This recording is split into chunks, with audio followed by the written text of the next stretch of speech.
First of all, thanks for being here. We're excited about the opportunity to be able to host this round here in our own building and the opportunity to try and move on to the championship round. We also welcome Ferris. I'm sure they're pretty excited about the opportunity because they were successful when they were here in this building before.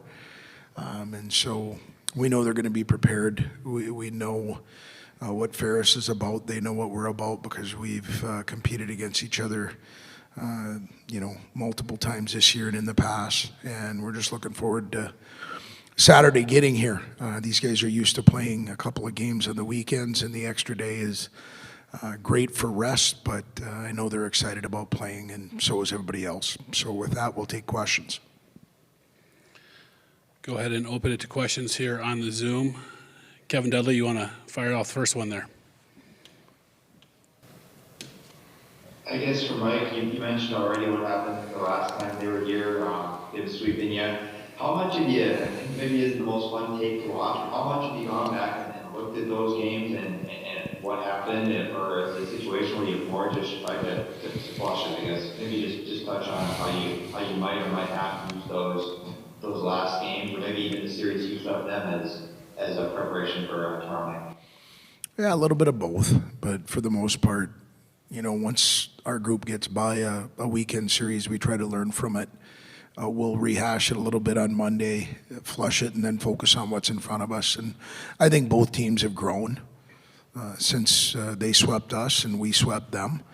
They're playing really good hockey right now. You look at recent success for them going on the road and sweeping Bowling Green. I've got a tremendous amount of respect for what Bowling Green had accomplished up until that time, and for them to go in and find a way to win back-to-back games in a very difficult building to win in, I think says a lot about Ferris and what their mentality is right now. So we've tried to focus this second half on what we do, how we do it, and really be focused on just what we get to control, which has been our dailies, and the guys have done a really good job with that in the second half and this week. Kevin, you got a follow-up? You're not done?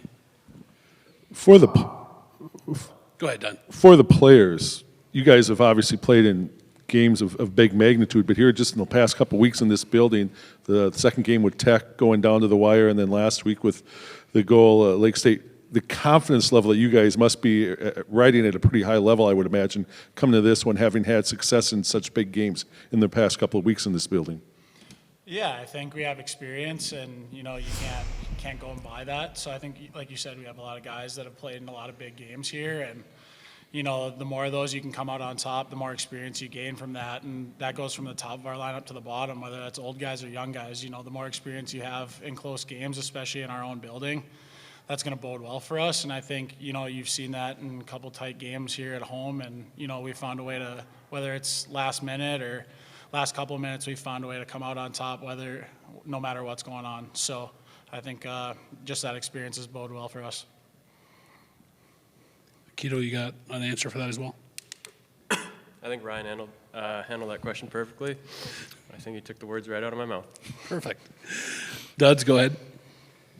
I'll ask Ryan, and when we talked to Coach Daniels, just the amount of shots they can block and how many they blocked last time they were in this building.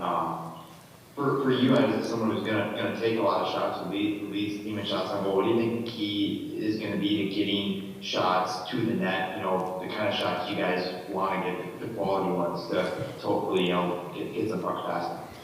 I think, we talk a lot about spread offense, not driving a bunch of guys towards the middle of the rink. We want to have that hard net drive, but not with three guys there where it congests the front of the net. So I think, getting into our spread offense that we talk about is really important for us. And then, just changing release points, I think, for forwards, we work on that a lot. Just being able to, release pucks, whether that's pulling it in, pushing it out, one-timing pucks. I think we worked on that a lot this week. So getting it on our tape and off our tape as quickly as we can is going to be really important for us this weekend to make sure we get pucks to the net. And then, following that up, we want to continue to crash the net and get rebounds. I think you look at Dave's goal on Friday last week against Lake Superior State, does a great job of beating more than one guy to the net. And, we're going to need guys coming down on rebounds, and whether that's tips or block shots, we need guys going to the net to pick up that loose change. Kevin, go ahead. maybe I'll ask Keto that too from the defenseman's perspective, just getting shots through. I mean, what do you see from them in the way they block shots, and what will be the keys for you think the defensemen to get, you know, effective shots, passes, you know, into the areas that they need to get to score? Yeah, I think just as a whole defensive core, just getting the puck past that first layer, because we know our forwards are going to get to the net and take a beating there to put the pill in the back of the net. So as long as we can get it past that first layer there, and maybe even use the soccer net and use that end wall to kick pucks to the front of the net, and then just crash the net, and we'll bury some home.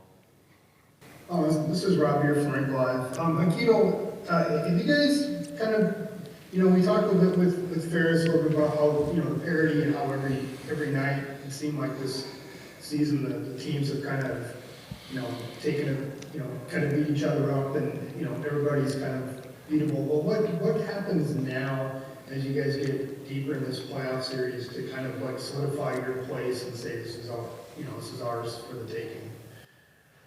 Yeah, I think when it comes to this time of year, anything can happen. Everybody's kind of reset, and it's a new season, so I think anybody can beat anybody at this time of year. So I think our main focus is focusing on ourselves, knowing a little bit about our opponent, but main thing is growing together as a group. Kevin Dudley. For Keto, I think we asked Ryan about this after a game last weekend, but if you're part of that power play that's been so scorching hot lately, what do you think is working so well with that unit right now? I think just not slowing it down, and getting the puck off your stick quickly, just keeping it on your forehand, and slowing down the stick handling a little bit, and just kind of getting the penalty kill moving, and then definitely getting pucks to the net so Sandy can bang them home. Kevin. For Coach Hastings, we saw Josh Kroll early, I think it was on Saturday. I know Carroll and Livingston maybe got banged up at points during the weekend. How do you look availability-wise at it? Good. The only one that's not available will be Josh Grohl. He's still kind of day-to-day, so we'll see what tomorrow is. But, you know, as it sits right now, Josh is the only one that probably won't be available. I don't want to guarantee that, but that's where it sits today. Otherwise, everybody else that was healthy going into last weekend still healthy. Any other questions for our coach and student athletes here on the podium?